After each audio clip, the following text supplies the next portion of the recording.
박금산 작가님 신작 소설 믿음, 소망 그리고 호랑이 북토크에 귀한 발걸음 해주신 여러분 진심으로 환영합니다. 오늘 진행을 맡은 저는 서울과학기술대학교 문예창작학과 대학원 박사과정 수료생이자 박영준 교수님의 지도제자인 이소연이라고 합니다. 반갑습니다. 오늘 이 자리는 여성의 목소리로 비인간 존재들과의 감흥을 이야기하면서 우리가 기억해야만 할 폭력의 지도를 세세하고도 감각적으로 그려낸 소설 믿음, 소망 그리고 호랑이에 대해 작가님과 함께 이야기를 나누어 보는 소중한 시간입니다. 북토크를 진행하기 전에 오늘 이 뜻깊은 행사를 어마어마하게 정성껏 준비해 주시고 또 이렇게 멋진 공간을 내어주신 이용우 대표님을 먼저 소개해 드려야 할 것 같아요. 대표님은 소위 말하는 책 덕후이시면서 공유 서재인 이곳 내 곁의 서재를 운영하고 계신 분이신데요. 네. 오늘의 행사를 위해 대표님께서 정말 많은 도움 주시고 애써주셨어요. 다시 한번 박수 부탁드립니다. 네, 이제 주인공을 모셔볼 시간인데 현재 필명 박금산으로 소설을 쓰시고 서울과학기술대학교 문예창작학과에서는 박영준 교수님으로 학생들 가르치시는 박금산 작가님 모셔보겠습니다.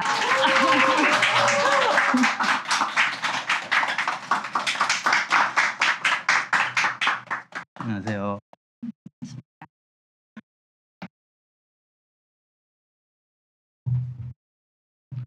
안녕하십니까, 박금산입니다.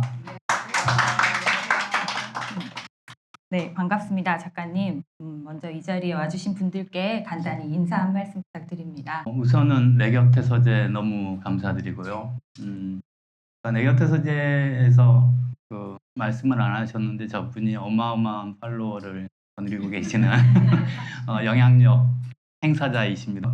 사실 여기 이런 자리가 있다는 것도 책을 내면서 알게 됐는데 북토크를 하자고 해서 저도 되게 기분이 좋았던 거는 이 책의 주제이기도 하면서 어쨌든 세계를 연결해 보는 데에 조금이라도 제가 기여를 하게 되는구나. 그거를 문학을 통해서 한다는 게 그 알림 같은 게 여기에서 시작되는 기분이 되게 좋았어요. 책이 처음 나오고 처음으로 공릉동 주민분들 만나서 점심 먹다가 근데 즐겁게 점심 먹고 축하받고 사실 막 웃고 떠드는 소설은 아닌데 나왔는데 이렇게 막 즐겁고 해서 약간 좀 밸런스를 제가 유지하는데 좀 어떻게 해야 되지? 그런 생각을 하게끔 했는데 즐길 건 즐기고 문학은 문학대로 하고 또 세계를 바라보는 눈은 그대로 또 유지하자. 이제 이런 생각이 들더라고요. 근데 그런 시작을 여기서 하게 돼 가지고 정말 기쁘고 많은 분들을 또 연결을 해 주는 곳이기도 하고 제가 그 역할을 하기도 하고 해서 즐거운 마음으로 시작했고 사실 여기 제가 모르는 얼굴은 거의 여러분들 1위 중에서는 잘 모르실 분이 계시는데 문학수첩 대표님, 강봉자 대표님도 뒤에 와 계시고 그렇습니다.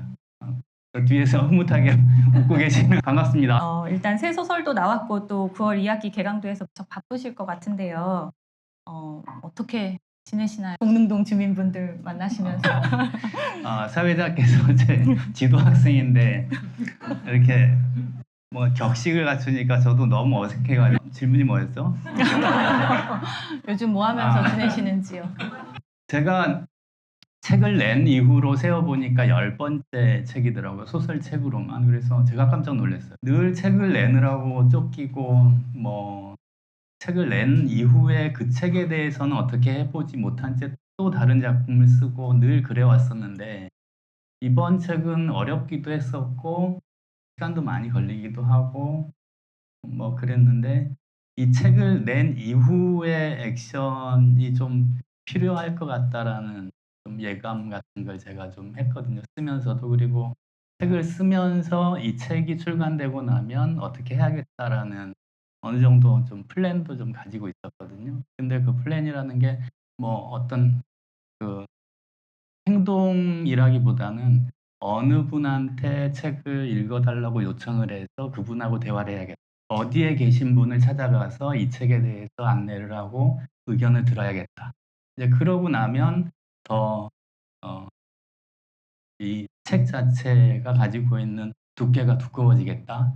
그리고 갈 수 있으면 어디까지든 가보겠다. 이제 그런 생각을 하고 있어서 이제 책을 내고 우편으로 책을 발송하는 데에 좀 공을 많이 들이고 있는데 지금 이제 우편으로 못 받으신 분도 계시고 여기 오신 우리 고인환영 같은 경우에는 제가 알라딘 선물하기로 띡 드리고 서명은 나중에 드리겠습니다. 뭐 그렇게 하기도 하고 그러니까 제가 감정적으로 어떤 요청이 필요한 분들한테는 이렇게 간단하게 뭔가를 좀 써서 하는데 그 멘트를 고르는 데 시간이 좀 많이 걸리더라고요. 그래서 하루에 한 서너 번 정도 발송하면서 그분들 주소지도 좀 확인하고 하면서 그러고 나면 시간이 좀 많이 가 있는 그래서 또 그분들은 또 읽으시면 또 뭐라고 이렇게 해 주시거든요. 그래서 그 그 피드백을 받으면서 그 기록하고 그것에 대한 생각도 조금 더 진전시키고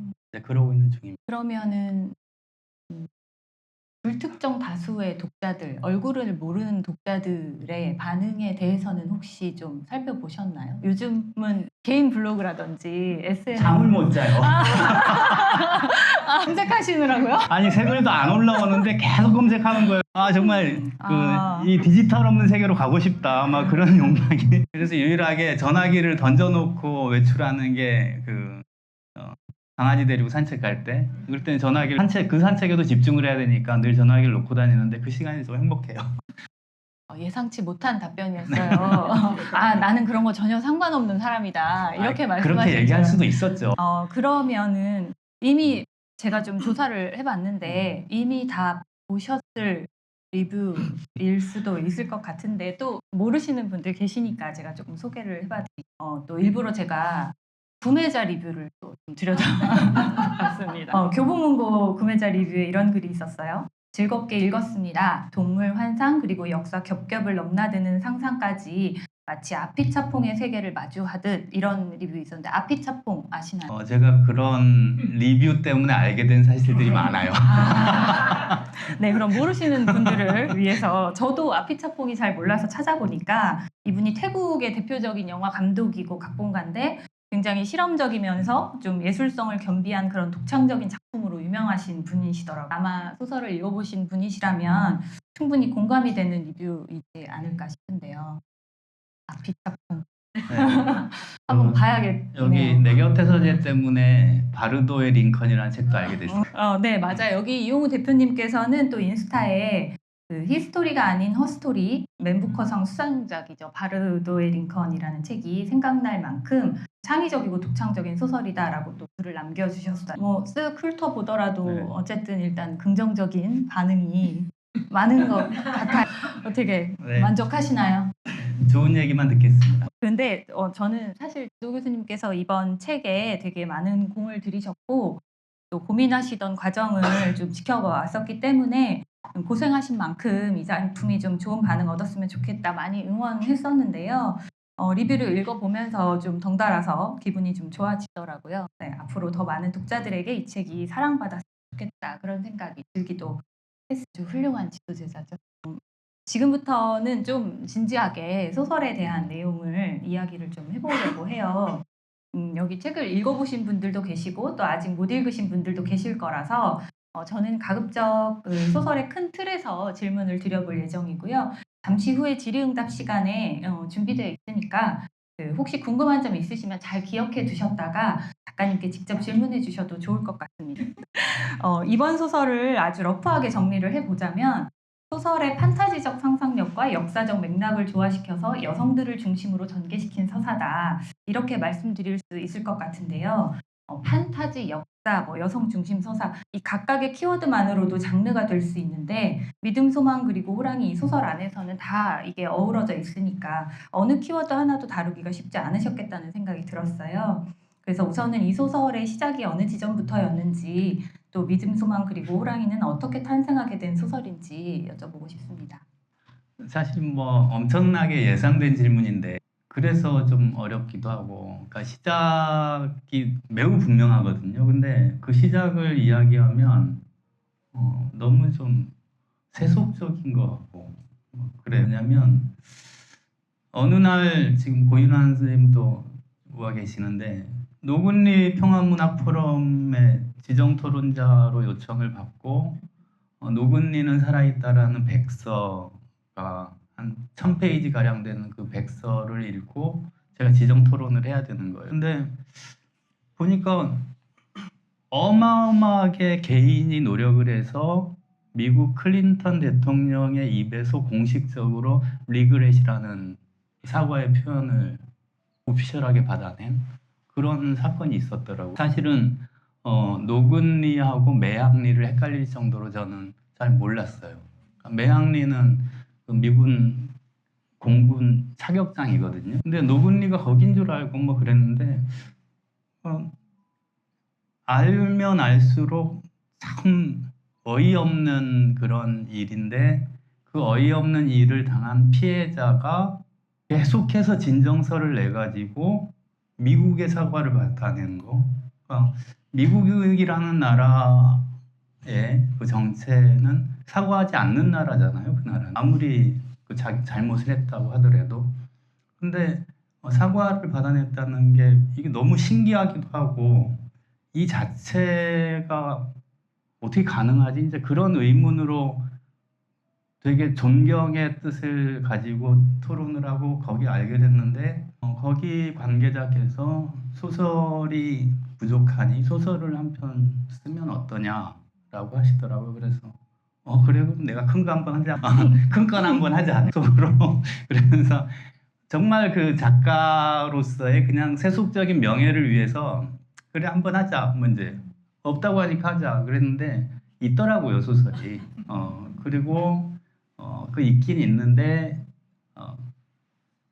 뭔가 그 기관에서 보기에는 미흡한 그런 점들이 있었나 보더라고요. 그래서 이제 이미 있는 거고 한 4일 정도로 요약되는 사건 자체로 맺어져 있는 그 지점에서 그걸 소설로 어떻게 쓰지라는 생각이 드니까 전쟁 범죄는 절대적으로 나쁘다는 당연한 사실 앞에서 소설로서 무슨 말을 할까라는 생각이 이제 들더라고요. 그래서 그 뒤에는 못하겠다 이거. 쓰기는 하되 제 스타일로 소설을 낼 수는 없겠다. 이제 접었는데 접어놓고 나니까 하기로 한 거를 왜 안 하지 내가? 이제 또 그런 생각도 들고 당연한 가치와 당연한 평화에 대해서 쓸 수 있어야 작가 아닌가?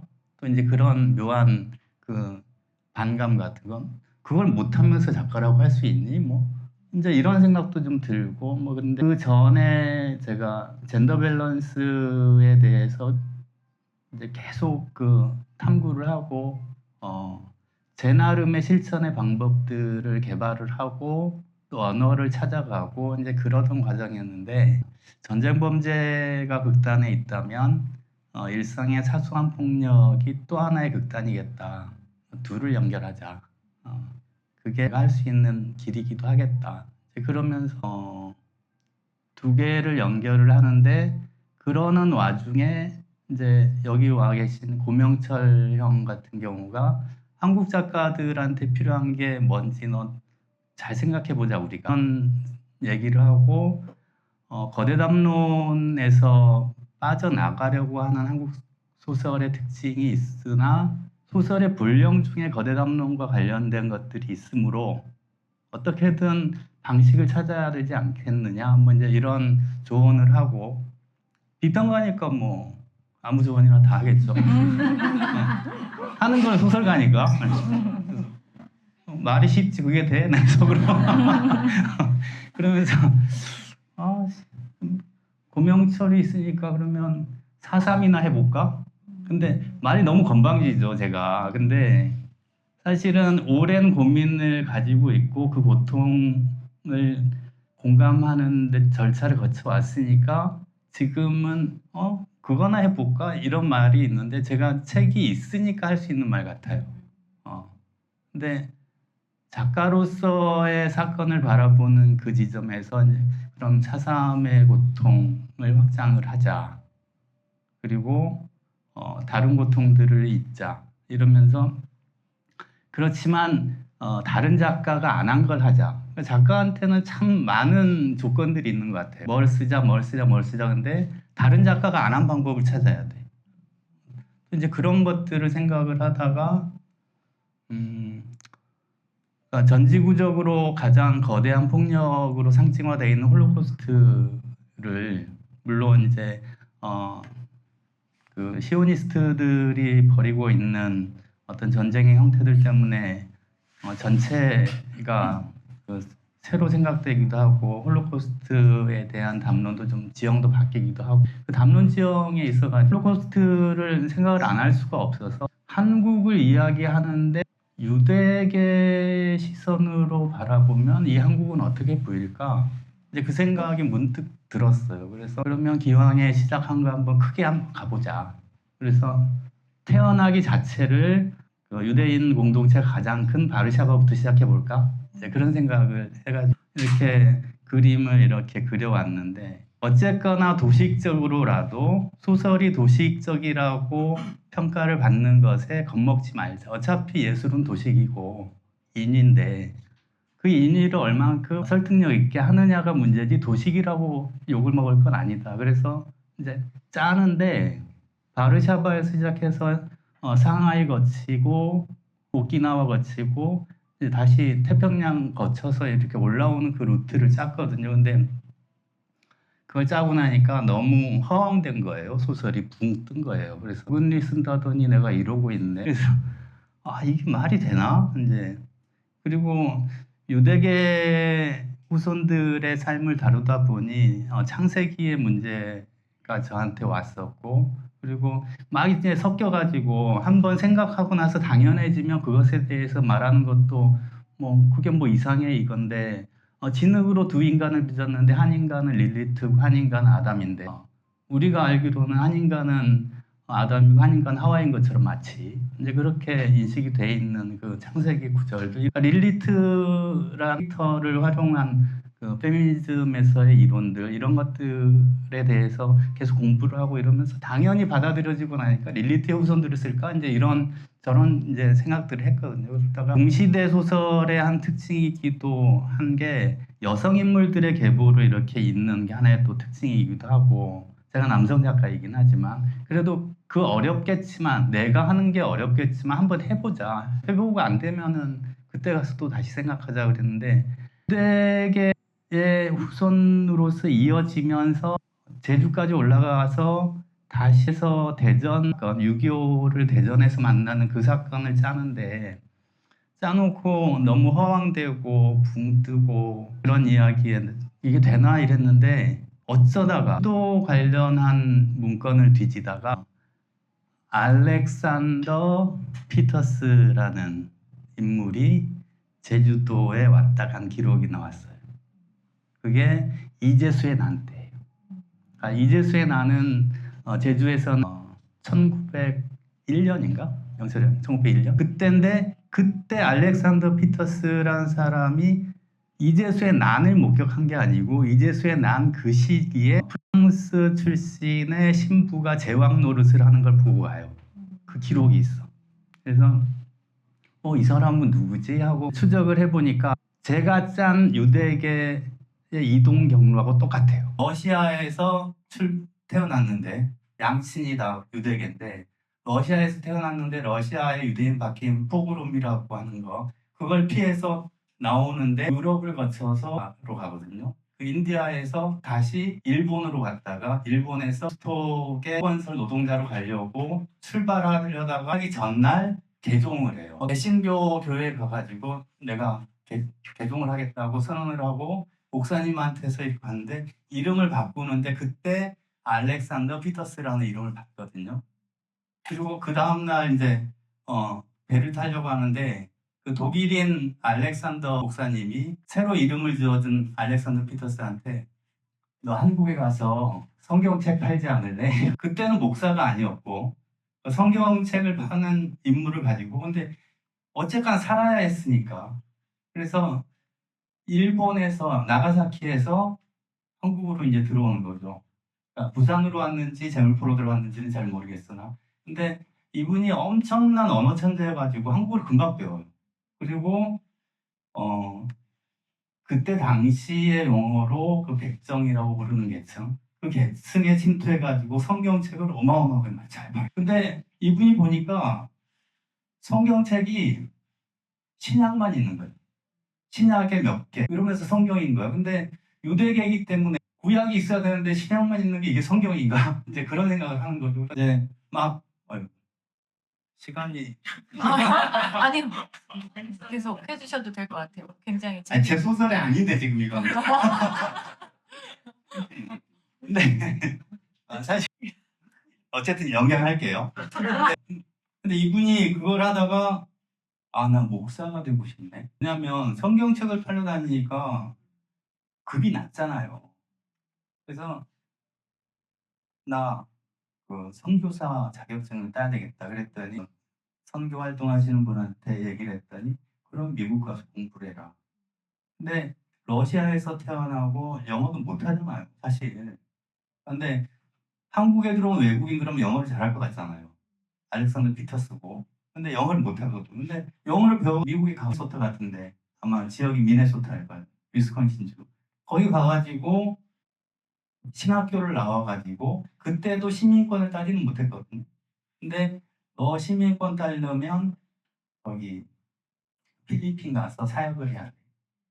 필리핀에서 아내하고 사역을 하고 시민권을 따고 미국이 돼요. 한국에 들어오는데 그때는 선교사로 들어. 그래가지고 선교사로 들어와가지고 한국어로 개신교 성경 중에서 구약을 최초로 번역. 어마어마한 작업을 하는 거예요. 그래서 개신교 찬송가에 보면 작사가 중에 피득 이런 이름이 있거든요. 그 피득이 알렉산더 피터스. 그분이 그 활동을 하다가 1945년 그 일본이 패전 선언을 하기 전에 미국으로 가서 노후를 이제 미국에서 지내는 그런 인물이에요. 근데 저한테서 영감을 딱 준 부분이 이동 경로가 비슷한데 이 인물이 갈까 하다가 생각을 해보니까 미국으로 가면 되겠어. 그리고 선교사가 되면서 그 히트이 됐던 것처럼 뭔가 소설적으로 시민권을 따는 방법이 또 있을 것 같아. 그래서 이렇게 조금 더 디테일하게 소설이 구축이 되는 게 알렉산더 피터스의 기록이거든요. 근데 그 알렉산더 피터스의 기록은 인터넷에도 좀 많이 있고 피터스의 며느리인지 아니면 손자의 아내인지 모르겠는데 그분이 이렇게 데이터를 이렇게 PDF로 남겨놨거든요. 글을. 그분이 썼던 편지랑 그들을 이렇게 번역을 해가지고 보니까 이렇게 구축이 되더라고. 그래서 나 이거 써도 된다. 누가 너무 허무맹랑하게 이런 루트를 짰니? 라고 하면 그냥 소설이니까 어때요? 뭐 이렇게 대답해도 되지만 이런 사람이 있거든요. 그러니까 지금 알렉산더 피터스 얘기하는데 한 30분 갔죠. 이 가능한 얘기를 30분도 더 할 수 있으니까 그래서 됐다 그러고서 이제 하는데 근데 그 너무 큰 이야기들이니까 쓰기가 너무 어렵더라고요. 내가 역사학자도 아니고 모르는 구멍 뚫린 풀이 너무 많고 그래서 문학적인 방법을 찾아야겠는데 어떡할까 이제 그러던 그때 막 소설 너무 안 써지고 막 이럴 때가 많았는데 막 욕하고 그러다가 이렇게 할까? 그리고 나도 잘 모르는 것처럼 쓰지 뭐. 마치 소설이 다 알고 쓰는 거 같다는 거, 다 알아야 쓴다는 거 이런 생각을 하는데 모르는 것처럼 쓰지 뭐. 그래서 뭐 가깝다, 고한다, 뭐 이렇게 해보니까 내 마음이 너무 편한 거예요. 그래서 내 마음이 이렇게 편하니 읽는 사람은 얼마나 편할까? 편하게 가자. 그래서 얘기가 무거우니까 좀 편한 방법으로 가면 더 전달이 좀 될 수도 있겠다. 뭐 욕하는 사람도 물론 많이 그려져요. 어떤 사람들이 욕할지. 근데 긍정적으로 만날 수 있는 사람을 생각을 하며 쓰자. 이제 그렇게 하다가 그렇게 저렇게 됐습니다. 근데 이거 이 자리에서 이런 말을 막 오랫동안 하고 있으니까 좀 이상하네요. 근데 이 소설을 다 읽어보신 분들이라면 지금 이 얘기가 굉장히 흥미롭게 들릴 것 같아요. 왜냐면 제가 저 이렇게 대본 되게 많이 써왔거든요. 근데 다 하셨어요. 지금 제가 드릴 질문이 없을 정도로 이렇게 신이 나서 다 하셨는데 쓰시면서 그 고뇌하셨던 그 이렇게 지금 에서 이렇게 얘기를 들으니까 훨씬 이해되는 부분이 또 좀 많기도 할 것 같고 조금 더 깊이 있게 정말 이 소설을 이해할 수 있는 부분들도 분명히 있을 것 같다는 생각이 들어서 네. 네. 근데 이제 저는 그러면 어떤 질문을 써 있는 대로 읽으시면 되잖아요. 근데 이미 대답을 뭐 그 이후의 이야기까지 다 해주셔서 그러면 이걸 한번 여쭤볼게요. 그 일부가 100페이지가 넘어요. 네. 근데 그 일부를 채우는 거는 사실은 주인공 요한나가 일상에서 마주하는 그런 폭력적인 일들, 그 다음에 말하는 호랑이의 등장이잖아요. 네. 근데 이제 그 2부부터는 또 그런 연대기적인 폭력이 막 확장돼서 이야기가 벌어지니까 1부와 2부를 연결하기가 독자들의 입장에서는 굉장히 네. 불친절하다라는 네. 생각을 충분히 할 수 네. 있잖아요. 네. 그 점에 대해서는 어떻게 생각하시는지 또 그런 생각도 분명히 하셨을 것 같거든요. 의도한 거는 아니고요. 그냥 그게 그 단절을 어떻게 설명해야 되지? 우리가 역사를 떠올릴 때 어떤 특별한 계기에 의해서 떠올리는 건 아니잖아요, 사실. 물론 특별한 계기에 의해서 역사를 떠올리기도 하지만 그러니까 우리가 12.3이 있었기 때문에 계엄을 떠올리는 건 아니잖아요. 근데 그 과거 역사를 늘 상기를 하는 거는 우연히도 떠올리고 뭐 그런 특히 소설에서 뭔가를 떠올리면 계기가 있어야 된다고들 이야기하고 그게 없으면 소설로 결격인 것 같고 뭐 그런데 그거를 잘 매끄럽게 이을 자신이 없었다고 할까? 아무리 매끄럽게 이어도 그거는 자기거든. 굳이 그렇게 신경 써가면서 그럴 필요 있나? 우리 삶이 안 그러는데 단절이면 단절인 채로 좀 그냥 자다가 일어났는데 그런 생각이 났어 이럴 수도 있잖아요. 그러면서 대신 늘 그 생각을 하고 있었던 사람으로 쓰자. 그러니까 어떤 일 때문에 뭘 떠올리는 게 아니고 그러니까 데보라 할머니의 메모를 어떤 일 때문에 문득 떠올려서 이게 아니고 늘 머릿속에 있는 걸로 쓰자. 그렇게 쓰면 특별한 계기를 만들지 않아도 될 거다. 우리가 고통에 대해서 아니면 어떤 폭력에 대한 두려움들 이거 어떤 특별한 계기에 의해서 올리는 게 아니고 늘 우리한테 근데 원래 이렇게 멋있는 의도를 갖고 한 건 아니고 제가 자꾸 의미를 그렇게 만드는 거거든요. 반은 의도였고 반은 그냥 읽히기 때문에 그냥 냅두자. 이제 이런 의미로 본 거 맞아요? 네, 뭐 하게 설명은 아닌 것 같긴 하지만 네. 그럼 호랑이를 또 왜 끌어오셨는지도 궁금해질 수밖에 없을 것 같아요. 비인간 존재들에 대한 설정들이 네. 되게 인상적인데 저는 그 다양한 이제 생각들이 있겠지만 저는 의견 릴리라든지 호랑이라든지 그런 그 복잡한 요한나와의 관계 속에서 저는 어떤 생각을 하냐면 나도 어떤 존재한테 나도 모르게 이렇게 무지한 가해자였을 수 있겠다라는 그런 깨달음에 놓이는 순간들이 소설 속에서 꽤 많이 있었거든요. 그래서 이렇게 인격을 지닌 동물을 이렇게 등장을 시키면은 그 인간 중심적인 뭐 사고를 뭐 해체한다, 그 생명의 가치를 뭐 동등한 가치를 존중한다 이런 얘기들을 하는 그 과정, 그 성찰과 반성에서 마무리 짓는 경우가 많은데 여기 이 작품에서는 그거를 바탕으로 교감과 소통이 이루어지고 주인공이 회복하고 변화하고 성장까지를 그 말씀하시는 그 적극적으로 공의 그런 성장을 이끌어내는 주체로 비인간 존재들이 사용이 되기 때문에 그 상상력이 좀 더 독자들로 하여금 좀 특별하다는 생각을 할 수 있게 되는 것 같거든요. 그래서 뭐 동물들 되게 많잖아요. 사자도 있고 곰도 있고 치타도 있고 맹수들도 많고 고양이 키우시는 분들도 많고 동물들 되게 많은데 왜 왜 개였고 왜 호랑이였는지가 정확하게 설명이 돼야 될 것 같아요. 굉장히 궁금하실 것 같아요. 지금까지 불명확하게 답변 드려서 죄송하고요.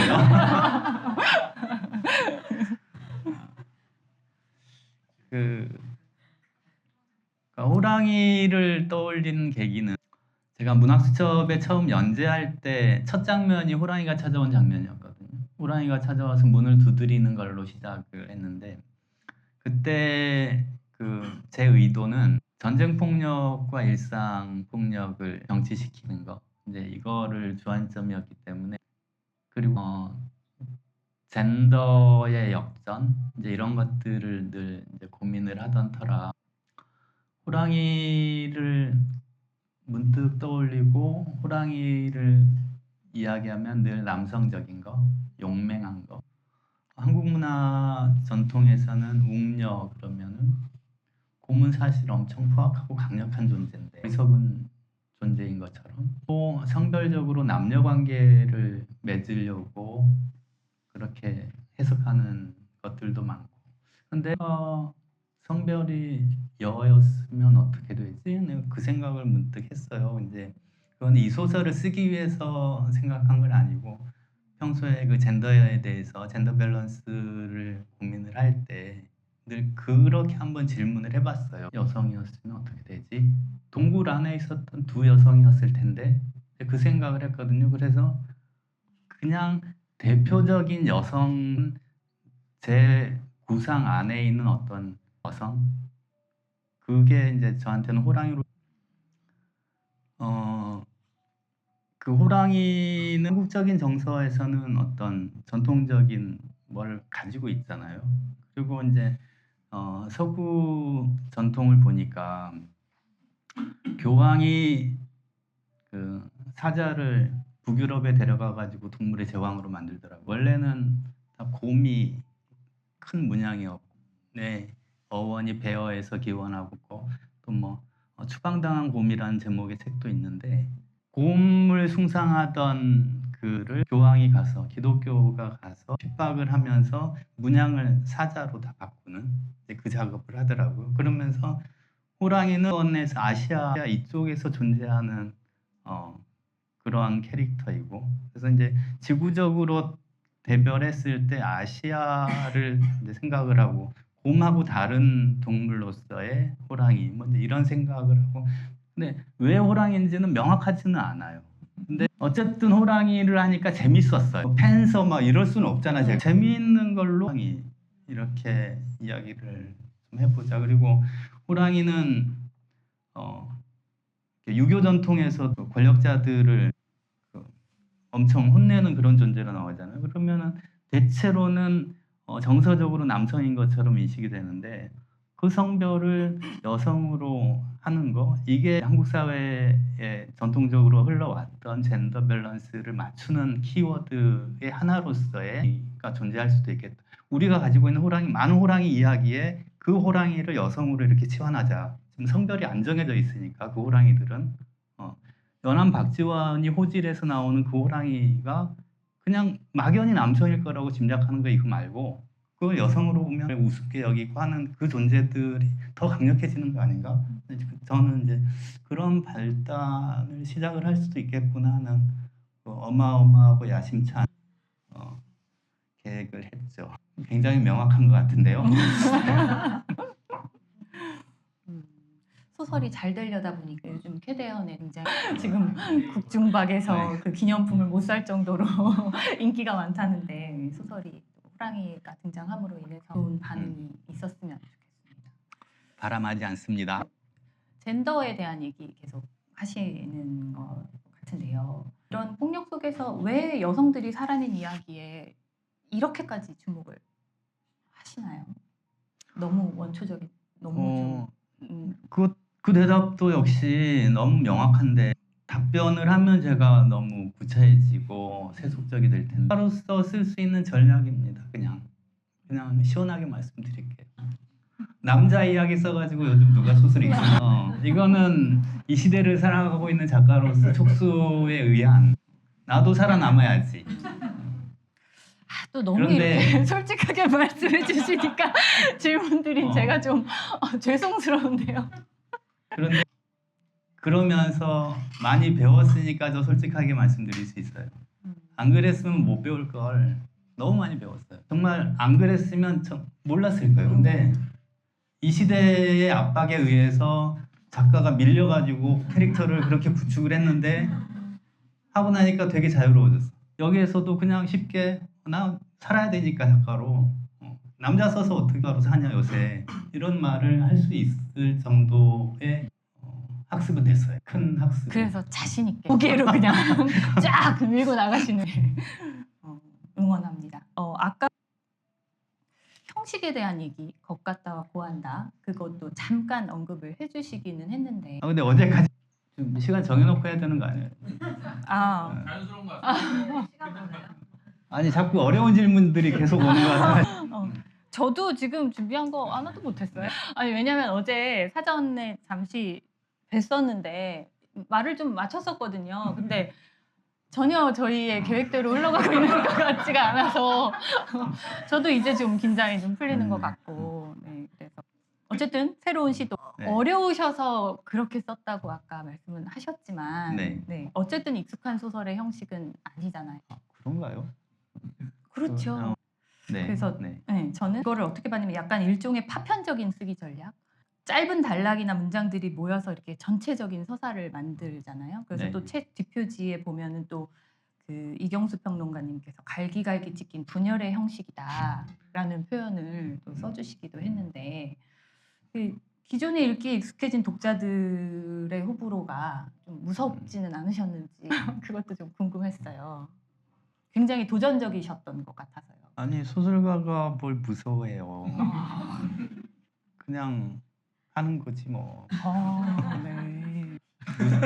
무서운 거는 다른 데 있지 뭐 그런 거가 무서운 것 같진 않아요. 네.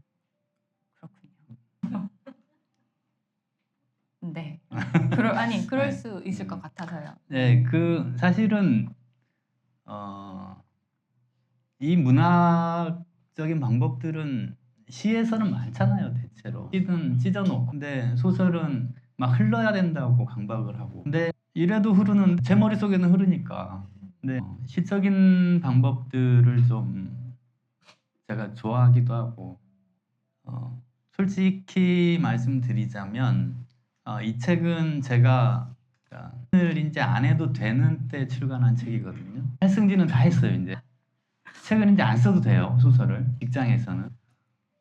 그러니까 이제 나 하고 싶은 거 좀 하자. 이제 그 생각이 들면서 출간이 늦어지더라도 내가 하고 싶은 거를 좀 하자. 시간의 압박에 쫓겨서 언제까지 책을 내고 또 그 다음 책을 준비하고 이제 이런 거 말고 그런 생각을 했는데 그런 자유롭고 싶은 그것도 좀 작용을 크게 한 것 같고 어떤 시인들의 글들을 보면서 파편화된 문장을 쓰는데 제가 지금부터 하는 말은 너무 준비된 말처럼 들릴 수 있으니까 그렇게 미리 선입견을 갖고 들으세요. 또 젠더 얘기를 하게 되는데 젠더 공부를 하면서 제가 썼던 과거의 소설들을 도저히 못 보겠는 그런 상황이 되고 그러면 연습 삼아서 내가 썼던 거에 성별을 미러링해서 한번 좀 해볼까? 가령 오영수 문학상을 받았던 아내를 창밖으로 던져버린 사내 이거를 편을 창밖으로 던져버린 아내라고 바꿔서 한번 해보자. 네, 공주 이야기 이런 것처럼 스스로 학습을 좀 해보자라고 하는데 쉬울 줄 알았거든요. 근데 언어가 다르더라고. 그러니까 아내 자리에 남편을 놓고 남편 자리에 아내를 놓는다고 달라지는 게 아니더라고요. 그래서 남성의 언어로 사고를 하는 여성이라는 그 오래된 이데올로기 거기서 느껴지는 한계 끊임없이 언어를 새로 발견을 해야 된다라고 주장을 하는 그 이론가들의 목소리 이거는 그냥 이론이 아니구나 진짜 언어 생활에서 이렇게 나오는 거구나 이렇게 하다가 근데 질문이 뭐였죠? 것 같다와 고한다부터 시작했어요. 그래서 언어를 좀 새롭게 고르자. 나는 이미 있는 언어인데 그 안에서 그래도 언어를 골라서 쓰자라고 하다 보니까 점점 쓸 수 있는 어휘가 줄어들고 내가 검열하기 시작하니까 남는 언어가 별로 없더라고요. 그 비인간으로 가게 되는 거예요. 호랑이가 말하고 개가 말하고 뭐 이러다 보니까 중립적인 언어들을 찾다 보니까 비인간으로 갔던 거.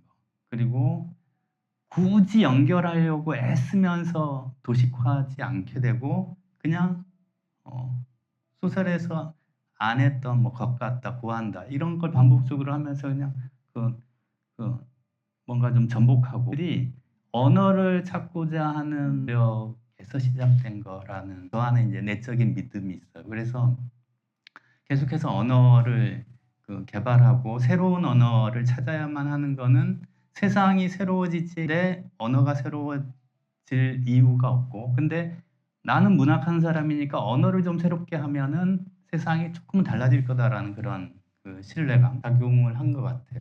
썼는데 좀 그러고 나니까 좀 숨통이 트이더라고요. 역사 소설 이러면 역사 소설이라 작가는 역사 소설이라고 하는 그 무게감이 정말 엄청나거든요. 과거부터 있었던 그 역사 소설들에 있고 4.3만 해도 현기영 선생이 안 해놓은 게 없어요. 그러니까 새로운 그 사건 이슈를 찾아가지고 4.3을 쓴다는 거는 있을 수 없는 거예요. 작년에 나왔던 제주도 오다 같은 3권짜리 이런 거 보면 뭐 다 끌어다 써놨거든. 그래서 종교 얘기를 하자. 그러니까 기독교 중에서 개신교하고 천주교 사이의 대립들 제주 안에서도 있고 그리고 4.3 때 교회가 했었던 일들이 있고 성당이 했었던 일들이 있고 근데 현경 선생님 책에는 그런 건 없더라고. 그래서 이건 내가 쓰면 되겠다 이런 생각들을 하고 여기까지만 할 거예요. 어쨌든 그 언어를 찾는 노력이 저한테는 되게 중요했고 소설을 쓸 때도 사실 좀 쾌감이 들었던 데들은 얘가 어디로 가지? 이 문장들이 제가 읽을 때마다 약간 좀 새로운 것들이 있거든요. 저도 이 소설을 읽으면서 얘 어디로 가려고 이러지? 이럴 때 막 긴장이 될 때가 있어요. 지금 책이 나왔으니까 다행이지. 책이 나오기 전에는 어마어마하게 스트레스예요. 어디로 가려고 이러는 거야 도대체. 내가 어제까지는 잡아놨는데. 근데 읽고 나면 이거였지. 뭐 이제 그런데 책이 나온 뒤에도 이 책이 잘 나왔나 그러면서 읽는데 막 어디로 가는 거야 자꾸. 읽으니까 결국은 결말까지 가게 되더라고. 그래서 덥고 다행이다. 내가 생각했던 대로 책이 나왔구나. 근데 또 보면 또 달라요. 그래가지고 읽는 사람들이 한둘씩 늘수록 자꾸 불안해지고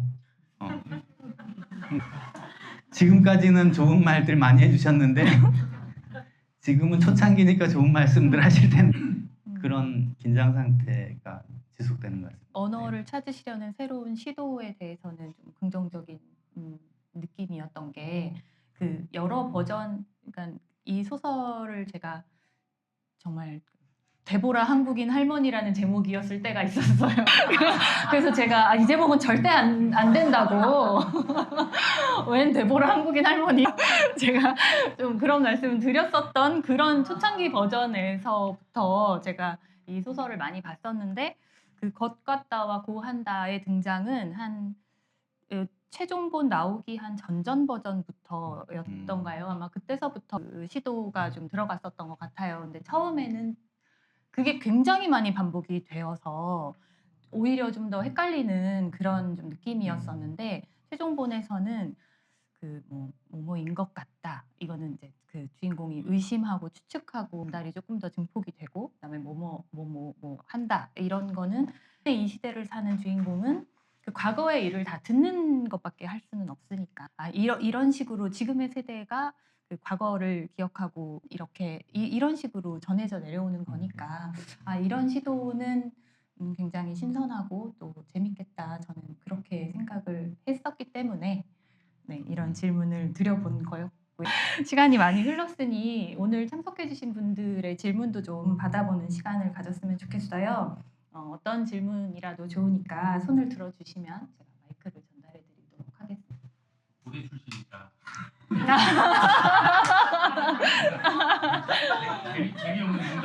재미없는 농담이었는데 그거보다도 아까 말씀하셨던 거랑 좀 통한다고 생각하는 게 약간 민족주의적인 부분하고 분명히 이어져 있다고 생각을 했어요. 우리가 흔히 민족주의라 그러면은 되게 배타적이고 막 촌스럽고 뭐라 그래야 되지? 시즘 같이 막 생각하는 그런 경향이 없지 않아 있었는데 사실 최근까지 그러고 있는데 어떻게 보면은 또 뭐 타자를 포용할 수 있는 뭐 다른 문화를 포용할 수 있는 어떤 그런 민족주의가 훨씬 더 민족주의 본질에 있는 거 아니에요? 민족주의를 또 다시 생각해야 하는 그런 생각이 저는 좀 호랑이를 보면서 생각을 했던 것 아, 같고 큰일을 하셨습니다. 이번 소설 한 편이 저런 생각까지 나아갈 수 왜냐면 있도록. 한국을 중심으로 전 세계가 지금 전 세계를 무대로 한 그러니까 그 중앙에 이제 한국인 작가가 한국을 배경으로 쓴 이야기다 보니까 분명히 그거는 민족을 상징한다. 저는 민족주의자 아닌데 그런 생각이 좀 약간 들었었고 그리고 저 질문하고 싶은 게 딱 두 가지였는데 첫 번째는 그 새로운 글쓰기 형식 저는 이제 선생님 소설 예전에는 이런 식으로 좀 파편화된 글쓰기, 파편화된 서사라고 말씀하셨는데 이렇게 짧게 짧게 치고 가지 않았던 것 같거든요. 이게 짧게 짧게 치고 가는 것 정도가 진짜 짧아요. 극단적으로 문장 하나마다 별표로 나눠서 단락을 구성하고 그래서 이것도 좀 읽기가 처음에는 낯설고 좀 불편할 수도 있는데 뭐 시적으로 느껴지기도 하고 새로운 문체를 개발하고 계셨구나라는 생각도 들었고 조금만 더 얘기하자면 제가 진짜 놀랐던 것 중에 하나는 소설을 쓸 때 이제 많은 사람들이 내가 이런 캐릭터를 만들고 싶다 그러면 그 캐릭터에 잘 알아야 되잖아요. 근데 선생님께서 몇 년 전부터 자기 언어를 교정하겠다고 막 그 리포트를 올리신 게 있어요. 그 포스팅을 올리신 게 있었어요. 자기가 평소에 하는 말들이 얼마나 좀 뭔가 폭력적일 수도 있고 뭔가 좀 왜곡된 걸 수도 있고 이런 것들에 대해서 반성을 하고 이거를 교정하는 노력을 끊임없이 해오셨기 때문에 저는 이제 이 장면이 기억이 나거든요. 요한나가 호랑이를 만나서 얘기를 할 때 호랑이 뱃속에 그 보기 싫은 사람이 있잖아요. 그러니까 호랑이한테 너에게 잡아먹히기 싫다라고 얘기를 하면서 그런 취지를 얘기하면서 네 뱃속에 내가 보기 싫은 사람이 있으니까 거기 가면 내가 지옥에 가게 될 거야. 그게 싫어라고 얘기를 안 하고 네 뱃속을 지옥으로 만들고 싶지 않아라고 얘기를 하거든요. 이렇게 생각하고 이렇게 말을 건넬 수 있는 캐릭터를 지어낼 수 있는 것은 그 노력의 일환이 아니었을까. 명철아, 내가 술 많이 사줄게.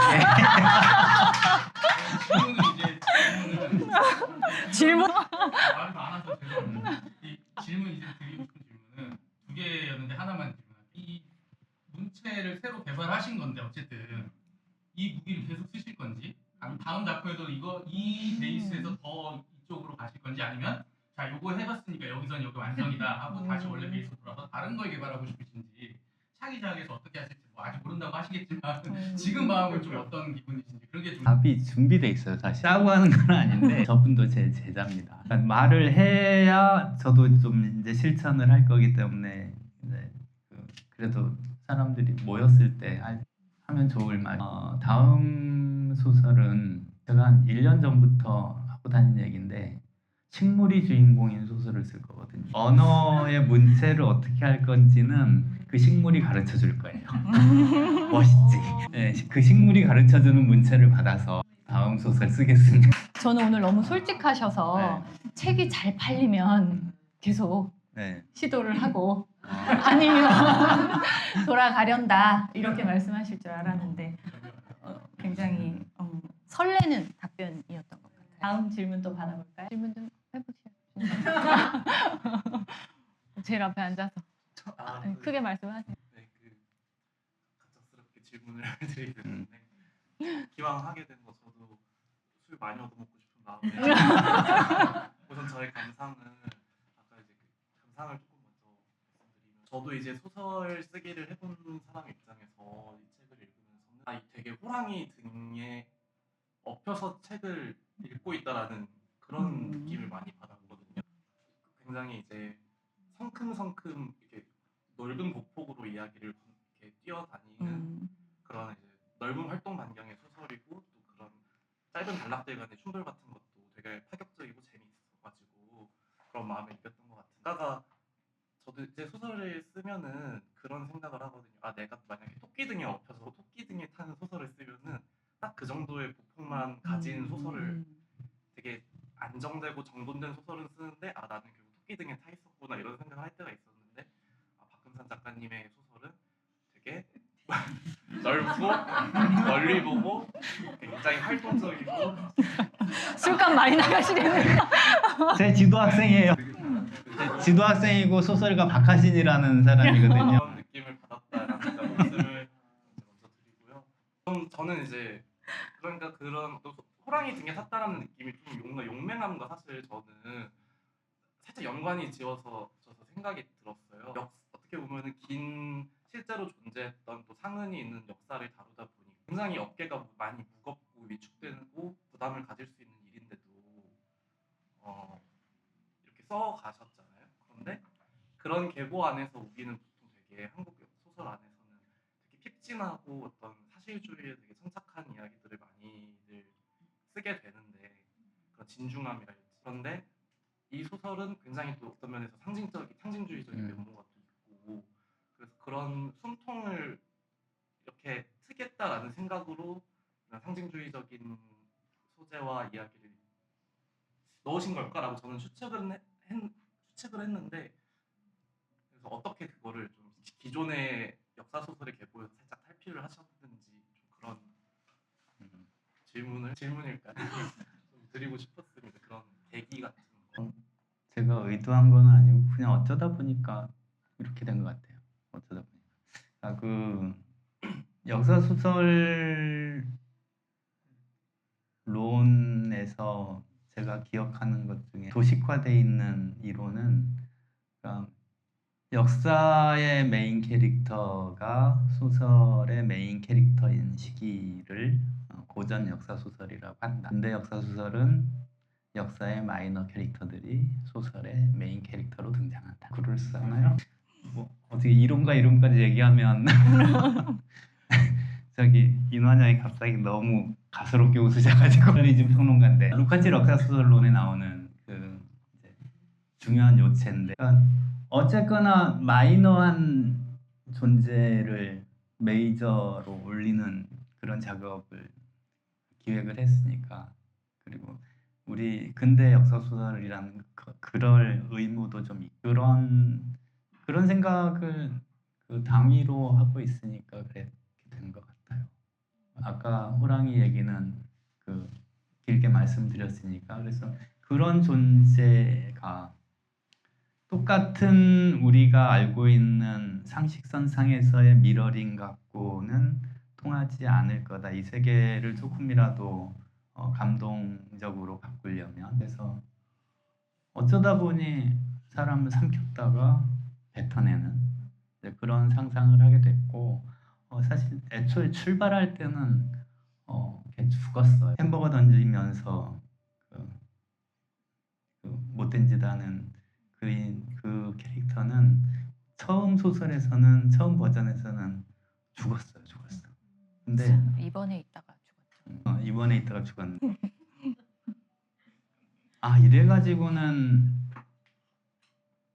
세계를 재현을 하는 데는 기여할 수 있겠지만 조금이라도 세계를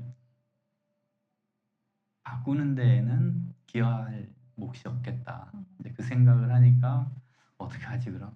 내가 소설을 애써서 여기까지 썼는데 어떻게 하지? 살려줘? 살려주는 것도 말이 안 되는. 살려주면 우리가 그 가해자 서사를 쓰지 말자고 그렇게 많이들 운동을 하는데 그러면 살려주자는 얘기야? 살려주면 왜 살려주는지 또 쓰고 있단 말이야? 이제 그거는 안 되는데 작가인 내가 그 캐릭터가 왜 그랬는지에 대해서 이런 방구도 하지 말아보자. 이게 소설이 되나 안 되나? 안 될 줄 알았거든요. 근데 되더라고 그냥. 그래서 삼켰다가 뱉어놓을까? 소설이 뭘 못해? 그래 삼켰다가 뱉어놓자. 필요할 때 꺼내기로 하자. 그리고 얘가 끝까지 교화가 되었는지 안 되었는지도 쓰지 말자. 존재 자체로서 그냥 그랬던 인간으로만 있자. 해를 시켜가지고 하고 그러지도 말자. 이제 그런저런 생각을 하다 보니 역사 우연히 좀 맞아떨어지는 것 같아요. 그래서 그거를 저한테 부정적인 독서를 하려면 그거는 뭐냐 그게 뭐냐 이제 이런 가능성이 이제 있으므로 그런 반응에 대한 준비도 좀 하고 있는 그런 상태입니다. 자리 같았습니다. 감상 두 가지와 질문 한 가지. 감상은 문체와 관련하여 그것과 나와 보한다. 보한다 네. 때문에 제가 말씀드렸는데 사실 그전 길을 막 가는데 어떤 목적지가 있어요. 제가 거기 가기로 했거든요. 이제 이 책을 펼쳤으니까 저한테 이렇게 큰 돌은 아닌데 이렇게 파쇄석 있잖아요. 이렇게 정원 마당에 있는 그런 파쇄석을 막 던지는 거 같아요. 그러니까 이걸 이제 맞으면서 그러니까 치명적인 안 하니까 그냥 가는 거예요. 그 아픔을 안고. 그러니까 이제 이거 어색하니까 이 문제. 그렇게 해서 갔더니 어머 아름다운 정원이 펼쳐졌어요. 그 파쇄석이 그 정원에서 온 거였던 거였어요. 나는 몰랐는데. 호구나 이분은 어떤 인연이 있으신가요? 문체와 관련된 그렇고 그다음에 이제 그 글이라는 게 항상 그렇잖아요. 그러니까 남의 이야기가 나의 이야기이고 그게 더 많은 사람의 공감을 얻을수록 좋은 소설로 팔리고 이제 공명이 되는 거잖아요. 아까 말씀하셨던 그 배 속에 있던 호랑이 배 속에 그 나쁜 장. 저는 약간 그걸 보면 좀 카타르시스를 느꼈던 게 뭐냐면 그 폭력의 피해자로서 이렇게 지내는 사람들 항상 그 가해자가 죽는 걸 바라진 않아요. 왜냐하면 죽으면 끝이니까. 근데 그 가해자가 얼마나 비참하게 살지를 바라거든요. 그 죽으면 안 되는 거예요. 거기에서 제가 굉장한 약간 카타르시스, 뭐 복수심 이런 걸 느꼈는데 그 걔를 꺼내지도 말자고 했던 것에서 한 번 더 제가 사실은 조금 더 이제 글을 읽고 나서 느낀 감정은 뭐였냐면 제가 그 저한테 폭력을 가진 자에게 내가 저 사람한테 하는 가장 그 큰 복수가 뭘까라고 생각했을 때 아시겠지만 가해자는 항상 해맑거든요. 가해자는 자책감을 느끼지 않습니다. 피해자가 항상 고통받죠. 그랬을 때 그 가해자가 해맑게 나한테 다가와서 아는 척을 했을 때 제가 준비한 멘트가 있거든요. 제가 아는 분인가요? 잊고 그게 살았다는. 그게 이제 영어 표현으로는 제가 되게 멋진 말 Do I know you라고 하는 표현이 우리말보다 조금 영어가 더 와닿지 않습니까? Do I know you. 거기서 약간 그 배 속에 있는 그자를 통해서 저는 카타르시스를 좀 느꼈고요. 그게 감사합니다. 두 번째 말씀 안 드렸던 감사. 질문은 되게 예전에 성석재 작가가 인터뷰에서 질문하시는 분이 작가님은 글을 쓰는 동기가 뭡니까? 이렇게 물어봐요. 그러면 이제 그분을 좋아하는 팬의 입장에서는 그래 뭐 되게 뭔가 거창한 말을 하고 싶고 막 담론을 얘기하고 오늘 지금 젠더 얘기를 하고 있지만 뜻밖의 청탁입니다. 그러셨어요. 그래서 그 질문을 다시 우리 박금산 작가님께 아까 이제 본인은 테뉴를 받으셔가지고 그 직장 걱정 없으니까 이제 어떤 답을 할지 모르겠지만 그런 관점에서 작가가 세계 평화에 기여하겠다는 그런 포부의 글을 쓰지 뭐 때문에 쓰겠어요. 감상 너무 좋으셨는데 대답이 너무 걸맞는 답변을 드리자면 지금으로서는 뭐 좀 존재 증명 같은 거 내가 나임을 스스로 자각하는 데에 필요하잖아요. 그게 내가 아닌 것 같음을 견딜 수 없는 거. 그러니까 소설을 안 쓰고 있으면 내가 아닌 것 같으니까. 그래서 근데 소설을 왜 쓰지? 그러면 힘든데 막 이렇게 쓰고 있으면 그러다가 소설을 쓰고 나면 잘 되면 책도 팔리잖아. 이제 우리 가족도 와 계시는데 노후도 준비해야 하고 지금 투자잘 하시는 분들은 급여 모아가지고 이게 펀딩을 하고 뭐 이러지만 배워온 게 그거하고 전혀 다른 사람이 할 수 있는 펀딩은 내가 열심히 글을 써놓는 거지 않을까. 그리고 장차 AI가 지금보다는 조금 더 잘 쓸 거기 때문에 AI가 더 잘 쓰기 전에 내가 좀 더 하자. 경쟁해야 되니까 이제. 그래서 열심히 쓰려고 합니다. AI한테 식물이 주인공인 소설을 써줘. 뭐 이제 이런 걸 가끔 하거든요. 저는 직업적으로 AI를 좀 인공지능을 좀 다루는데 소설 쓰기와 관련해서 소설 잘 써요. 그럼 식물이 그냥 걸어다니면서 말하고 이게 다예요. 근데 아직 내가 할 수 있는 게 있다. 그렇습니다. 우리 후배입니다. 데보라 한국인 할머니요. 지금 바뀐 이 제목 또 가정이 또 있을 것 같아요. 궁금해서. 사실대로 말씀드릴게요. 아니요. 포장해서 말씀해 주시기 바랍니다. 포장해서 한 100여 가지의 그 단어들을 이렇게 막 거치죠. 근데 사실은 편집부에 보내놓고 편집부하고 상의를 하는 경우가 좀 많았었는데 이번에는 편집부에서 아무 말도 안 하셔가지고 그래서 제목에 대해서 말을 안 하네 속으로 이제 그런데 왜 이러지? 이제 그러면 슬쩍 나한테 관심이 없나? 그런데 누군가한테 얘기를 하면 그 제목 되게 재밌는데 뭐 이제 이러기도 하고 책이 나온 뒤에도 믿음, 소망, 사랑을 연결을 안 하시는 분들도 더러 계시더라고요. 왜 믿음이고 소망이야? 뭐 이래요. 그래서 제가 후배 목사님을 통해서 최근에 배운 단어 중에 3덕이 있는데 기독교의 3덕은 믿음, 소망, 사랑이. 그래서 자기 교회 이름이 삼덕교회다. 뭐 이제 이랬었는데 근데 제 책을 그러니까 믿음, 소망 그리고 호랑이를 보면서 형은 삼덕 그러면 알 줄 알았지 이러더라고.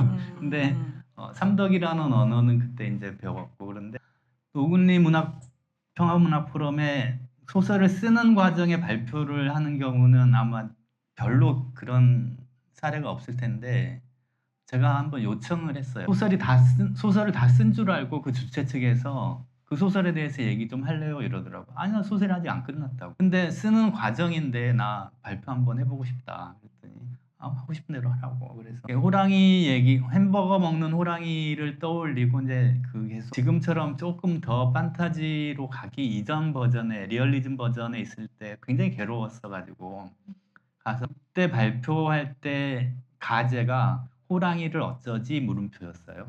그래가지고 이렇게 해놓고 나니까 너무 가볍나 이제 그런 생각도 들었는데 거기에 참여하신 분들이 그 호랑이를 이제 앞으로 어떻게 하실 거예요? 자꾸 그 호랑이 하더라고요. 그래서 제목에 호랑이가 들어가면 좋나? 근데 아까 그 데보라 할머니 이런 거 매우 전통적인 홍길동전 막 이러는 것처럼 근데 요한나가 주인공인데 왜 데보라 할머니지? 뭐 이제 언젠가는 바뀌겠지 뭐 이제 가제를 내고 그러는데 제가 그 몇몇 친한 분들한테 현금으로 공모를 했어요.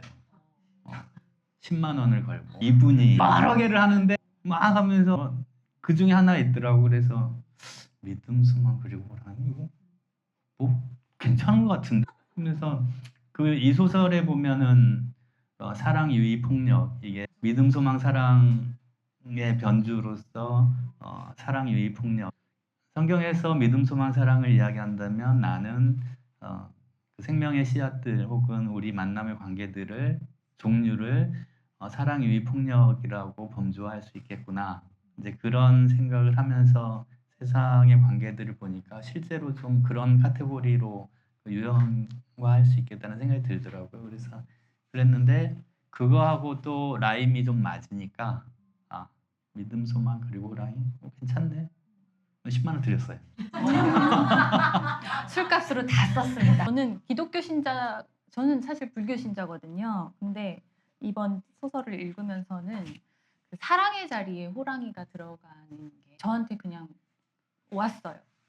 그래서 그렇게 되게 많이 고민하고 말씀드렸던 제목은 오히려 별로 호응이 없으셨고 그냥 정말 직관적으로 느꼈던 그 제목을 이제 채택을 해주셔서 그리고 또 하나 제가 그 제목을 선택한 계기 중에 마포 합정 근처에 가면 족발집이 있는데 작가들하고 이렇게 가서 족발을 먹는데 여기에 믿음, 소망, 족발 이렇게 써있는 거예요.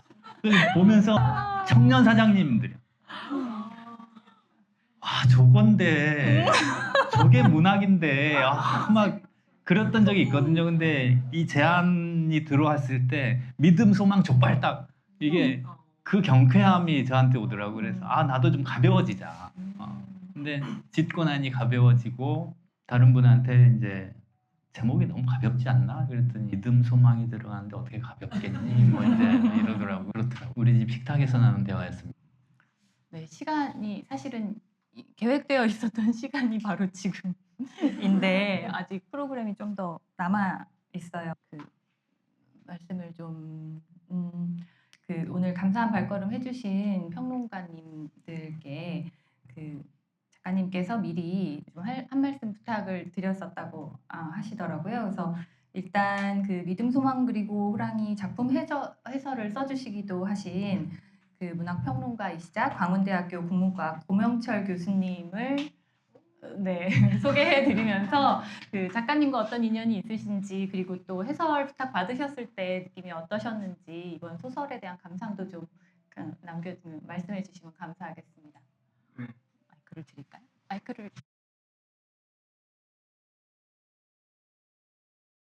보면서 얘기를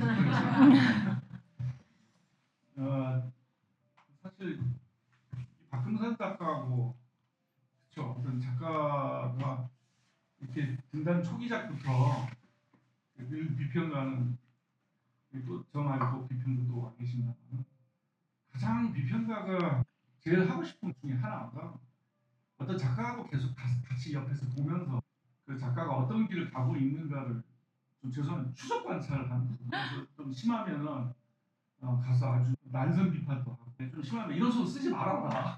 좀 죄송한 얘기인데 독자들은 좋아하지만 그런 소설 쓸 바에는 그러면은 그냥 대놓고 그냥 써라. 그렇지만 소설이라는 게 아까 쭉 듣다 보니까 여러 고민들이 지금 작가 입장에서 하지 않습니까? 저는 이 소설을 그 노근리로부터 처음에 출발을 했어요. 오늘 얘기하고 그다음 제주 4.3 문제로 얘기를 쭉 풀어가는 과정에 족발도 먹고 안 먹었으면 뭐 족발부터 시작해가지고 뭐 막히면은 전화 와요. 그래서 또 만나서 얘기하는 얘기를 할 때마다 제가 조심스러운 게 비평가가 얘기할 때는 다른 작가하고 달리 상당히 경청합니다. 다른 작가들은요 이거 쇠파리 같은 놈들이 또 비평가를 쇠파리로 취급해줘요.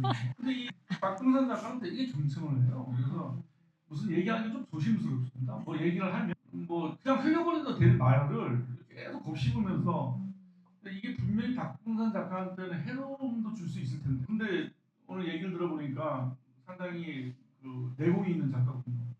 저는 얘기를 하면서 그렇게 얘기했습니다. 너무 무거운 소재는 맞는데 기존에 우리가 알고 있는 그런 소설 문법 싹 쓸어버리고 소설이 뭔가 소설 같은 소설 써보면 좋겠다. 근데 그게 말하자면은 정통 우리 이론가들 비평가들한테 이제 쭉 세뇌가 되어버린 저쪽에 종류를 루카치 소설로부터 해가지고 그래서 싹 쓸어버리라고 그런 거 절대 필요 없다. 뭐 아까 젠더 얘기도 하고 그러셨는데 뭐 그런 것도 좋고 해서 그 제가 좋아하는 작가 중에 한 사람 중에 있는데 지금 미국에 있습니다. 셀먼 루시 그 아라비안 나이트 갖고 계속 자기 방식으로 변주하면서 쓰거든요. 목숨의 위험을 느끼면서 계속 쓰는 그게 소설이다. 그래서 오늘 얘기 들으면서 제목부터 그다음에 뭐 주로 뭐 젠더, 언어, 물체, 언어를 바꾸려고 정말 노력을 많이 하고 있었고 좀 이렇게 술을 한 잔 먹으면서 얘기를 하는데 예전에 알고 있는 박금산의 말투가 아닌 거예요. 예전엔 어떠셨길래? 쓰면서도 나오면서 좀 많이 달라졌구나. 그게 좀 느껴지는 게 있어요. 되게 많이 노력하는 작가들 흐뭇하고 뭐제뭐 뒤에 해설 붙은 거는 그냥 참조만 하십시오. 그냥 이론가가 어떤 졸가리를 잡아서 이런 방식으로 하나 더 읽을 수 있겠다는 정도지 이 작가의 작품을 여러분들 더 아까 보니까 너무 재미있게 또 잘 읽어주시기 때문에 비평가는 그 중에 조금 더 아는 척하는 사람 중에 한 사람이구나 정도만 참조만 해주시면 좋겠습니다. 저는 앞으로 계속 그 박수근 작가가 기왕하는 덕담이기 때문에 저는 뭐 비평가니까 저도 눈치 보지 않은 비평가인데요. 저는 이미 박근혜 작가는 한강보다 저는 위에 있다고 생각해요. 아 이거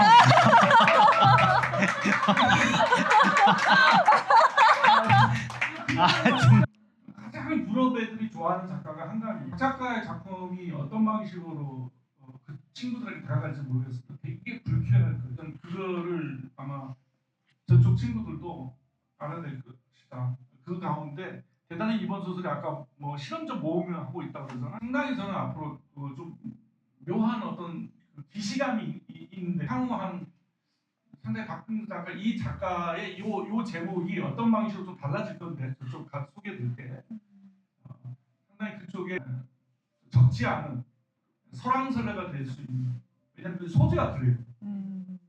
설왕설래가 되는 작품으로 저는 남기를 바랍니다. 솔직히 한국 독자한테 뭐 많이 팔리고 안 팔리고 비평가라서 별 관심이 없어요. 개인한테는 작가한테는 아주 중요한 문제인데 좀 더 세계적인 문학 구도에 사실 애써서 공들인 이 언어가 그들의 언어 속에 아주 잔잔한 파문을 좀 들었습니다. 오늘 그 정도 말씀만 드리겠습니다. 네네네. 네, 드릴까요? 제가 지금 와서 보니까 여기는 거의 지역구에서 다 오신 것 같아요. 그러니까 거의 과기대 제자들이 압도적인 다수인 것 같고 그리고 조금 멀리서 오신 평론가님도 광운대에서 오시고 근데 저는 동작구에서 왔거든요. 도라병원 있는 데서 왔어요. 근데 제가 지금 끝난다고 얘기를 하시니까 갑자기 제가 너무 멀리서 왔다는 생각이 들어서 그냥 이대로 가면 좀 억울하다는 생각이 들어서 제가 마이크를 달라고 했습니다. 저는 조선희라고 하고 저도 소설을 써요. 네, 새 여자를 쓰신 조선희 선생님이십니다. 예. 그런데 저는 문창과 교수가 쓴 소설을 별로 많이 보지는 못했고 북토크는 처음 왔어요. 근데 저는 뭐 거의 부흥회 같은 분이에요.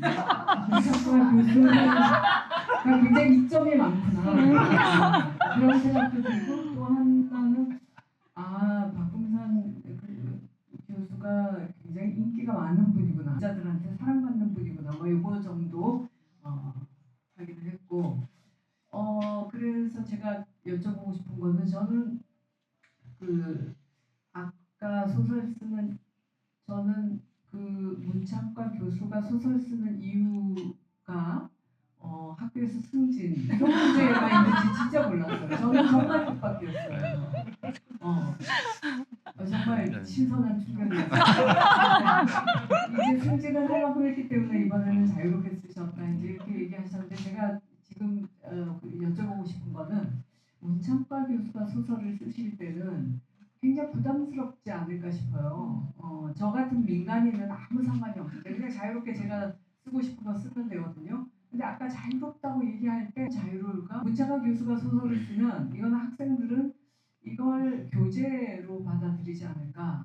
선생님도 소설을 쓰실 때는 학생들한테 봐라 너네들도 이렇게 써 이런 마음가짐으로 쓰시나? 저는 그게 궁금합니다. 아니 선배 소설가님께서 마이크를 잡으시길래 제가 얼마나 떨었는지 저기 캐대언에 나오는 성곽길 있잖아요. 그 성곽길에서 책 읽는 고양이 운영하신 조선희 선생님이세요. 이 책을 통해서 이제 제가 자꾸 사람들을 찾아뵙는 것 중에 하나가 이렇게 쓰면서 이 책이 완성이 되면 조선희 선생님을 찾아가야겠다. 이제 그 생각을 했었는데 왜냐하면 독립운동을 했었던 그 새 여성 캐릭터를 소설로 쓰셨고 그리고 어떤 민중정서에 대해서 되게 긍정적이시고 그러면은 아마 이제 책을 쓰는 와중에 도움을 받았으면 좋겠지만 그거는 너무 좀 신뢰되는 일이니까 책이 나온 다음에 책으로 인사를 드려야겠다. 그래서 책으로 인사를 드렸고 그 책을 읽고 계시다는 말씀을 저한테 해주셔가지고 저 깜짝 놀랐어요. 지금 뭐라고 하시지?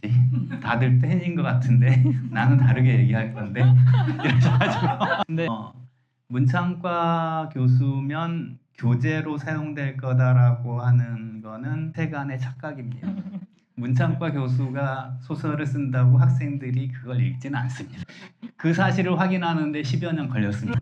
정말 화나게도 다른 책을 읽고 와서 이 책 어떠냐고 묻는 질문이 이제 비일비재한 게 문창과 교수가 감내해야 될 창작 교수로서 감내해야 될 몫이고 그래서 교재와 관련하는 그런 류의 압박은 전혀 없고요. 네, 압박이라고 하면 현재 진행형인 그 트렌드에서 뭔가 위배되는 어떤 그 못 따라가고 있다라는 그런 그 뒤처짐 이런 것들을 누군가가 발견할까봐 노심초사하는 거는 좀 있어요. 안 보는데.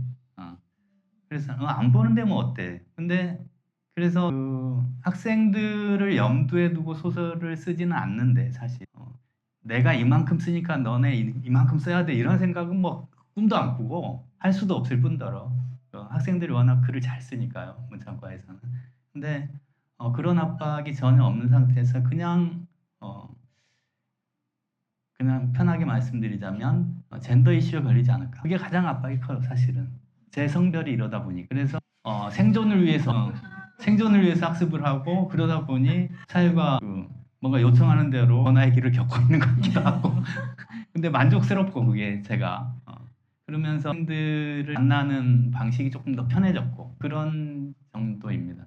선배님 답변이 됐을까요? 다음으로는 복릉동 주민이시면서 문학평론가시고 또 경희대학교 후마니타스 칼리지 교수님이신 고인환 평론가님 또 자리해 주셨는데요. 똑같이 어떤 인연 있으신지. 네. 짧게 하겠습니다. 네. 박금산 그 소설가는 후배로서 되게 좋아하는 만나면 즐거운 후배입니다. 그래서 소설을 이렇게 나오면은 읽고 이렇게 느꼈는데 이번 소설은 그냥 짧게 간략하게 읽었습니다. 느낌 얘기 여기 분위기를 보니까 소설 쓰는 것만큼 그 교육도 되게 잘하는 것 같아요. 후배 제자들이 제가 평론가로 있는데도 저보다 소설에 대해서 더 너무 많이 이렇게 얘기를 하셔가지고 별로 뭐 드릴 말씀은 없고 저는 이번 소설을 보면서 되게 느낀 게 좀 많이 내려놨구나라는 느낌이 있잖아요. 그러니까 박금산 작가의 후배 소설을 보면서 계속 느꼈던 거는 생각이 너무 많다. 소설 속에 생각이 너무 많아가지고 막 이런 생각이 들어서 학생들한테 있잖아요. 과제로 내주면은 진짜 열심히 소설을 읽어가지고 의미 같은 것들을 이렇게 밝혀내는데 그냥 읽으라 그러면 안 읽어요. AI가 쓴 소설이라든지 뭐 이런 것들을 보면은 과제형 또 고등학교에서 선생님들이 읽혀요. 고등학생들한테. 그런 좀 생각이 너무 많다라는 느낌이 들었는데 이번 소설을 읽으면서는 참 많이 승진도 다 하고 내려놨고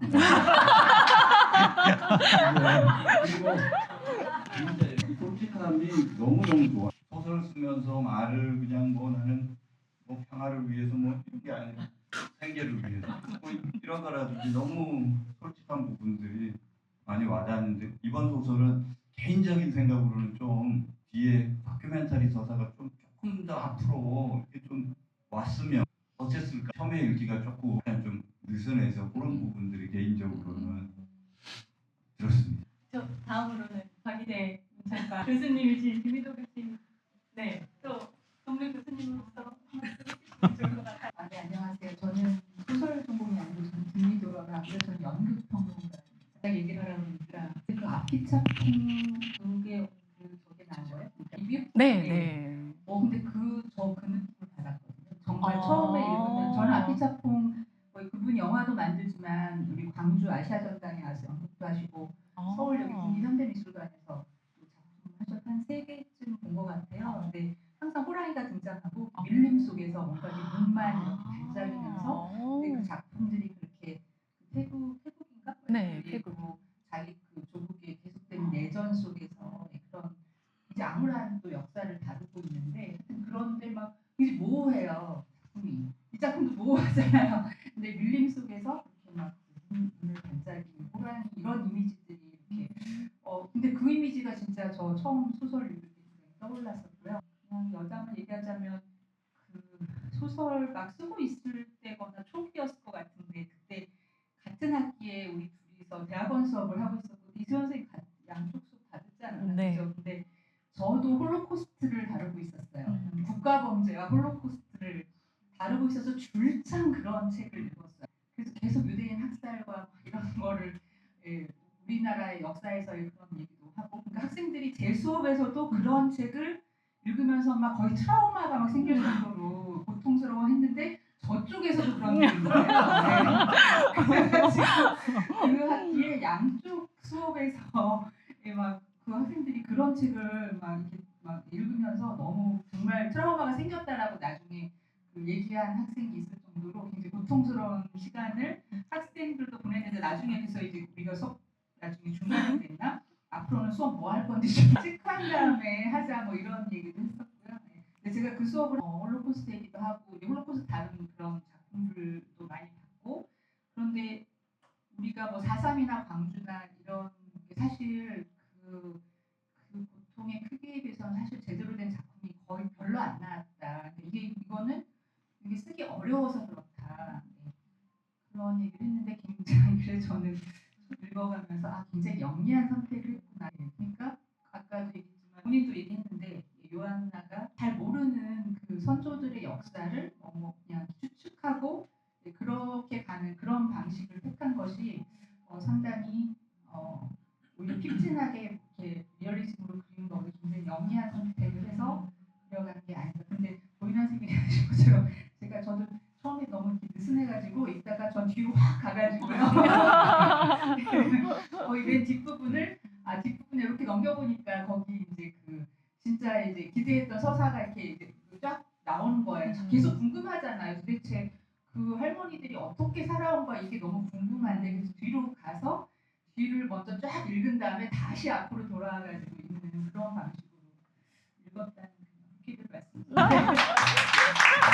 세 분 교수님 좋은 말씀 너무 감사합니다. 사실 시간이 훨씬 많이 지났는데요. 우리가 또 특별한 순서를 하나 준비를 했어요. 그 아까 발언을 했던 우리 그 강명철 사실 요함이라는 이름을 쓰는 제자인데요. 이 친구가 그 오늘 이 자리에서 이 자리를 기념하기 위해서 그 노래를 한 곡 준비를 했어요. 그래서 오늘 요함이 준비한 곡은 우리 미디어 아리랑을 새롭게 해석한 가수 오열의 강강이라는 노래라고 하는데요. 혹시 이 친구 노래가 마음에 드신다면 아마 앵콜을 외쳐주셔도 이 친구는 준비가 되어 있을 겁니다.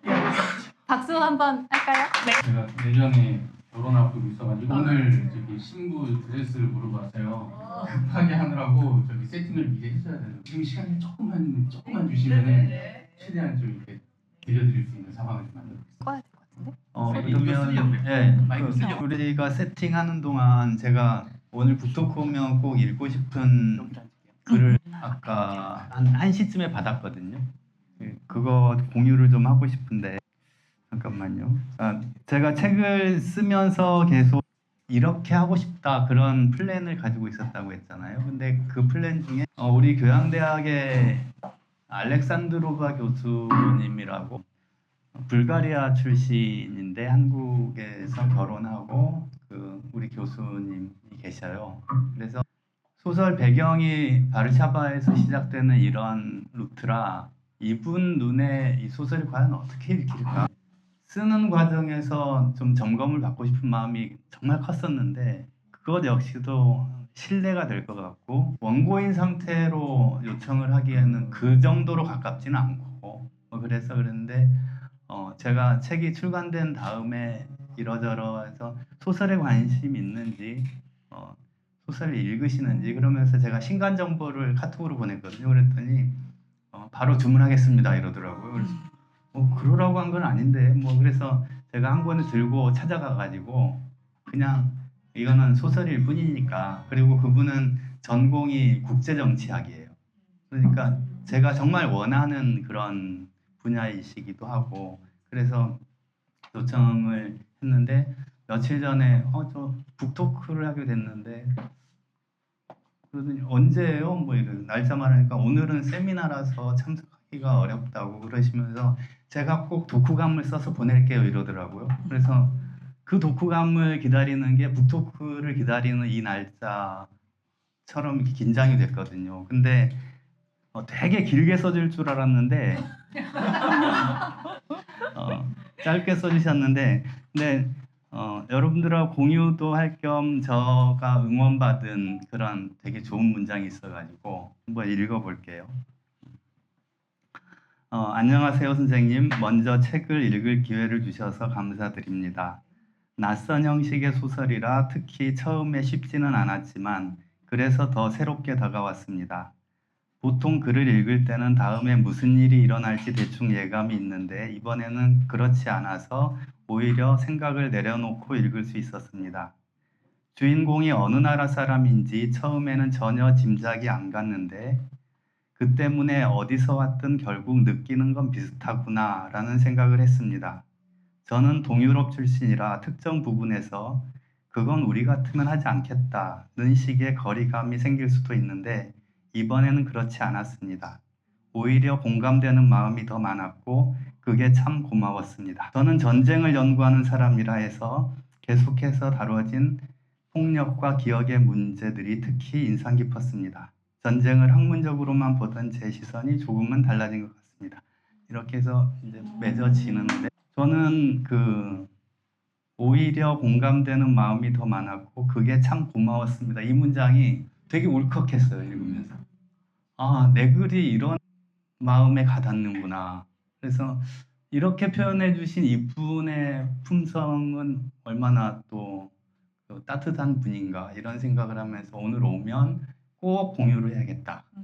그렇게 하고 이미 인스타에 올려놓고 왔어요. 오늘 준비한 순서는 여기까지고요.